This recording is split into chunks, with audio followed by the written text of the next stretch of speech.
Ici, Choc Rap dans Multiplier, un podcast destiné à encourager les implanteurs d'églises de village et leurs responsables. Notre thème pour 2026 est le développement du leadership. Dans mon épisode du 23 janvier, j'ai conclu en encourageant les responsables à être attentifs à leur entourage et à identifier et former de nouveaux leaders. Aujourd'hui et dans les prochains épisodes, je souhaite partager quelques réflexions sur les caractéristiques que je recherche chez les futurs leaders. Vous avez peut-être d'autres qualités que vous souhaitez observer. Si c'est le cas, n'hésitez pas à me les faire part. Je tiens également à préciser que ce sont mes réflexions et observations personnelles. D'autres peuvent avoir des idées différentes. Cette liste n'est pas exhaustive. Je suis certain qu'il existe d'autres caractéristiques importantes chez les leaders émergents. En premier lieu, je trouve une identité personnelle fermement enracinée en Christ. Colossiens chapitre 3 verset 3 dit « Car vous êtes morts et votre vie est cachée avec Christ en Dieu ».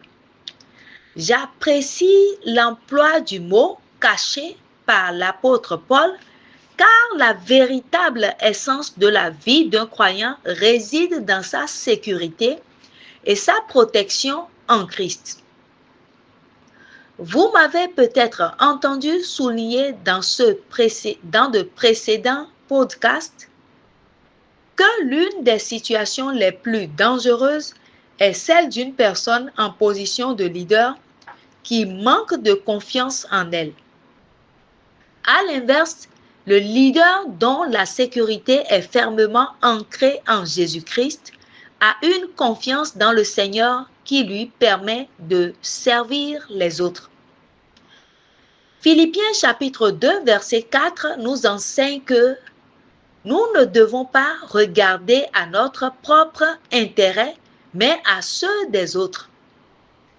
À ce sentiment d'identité personnelle enraciné en Christ s'ajoute l'humilité.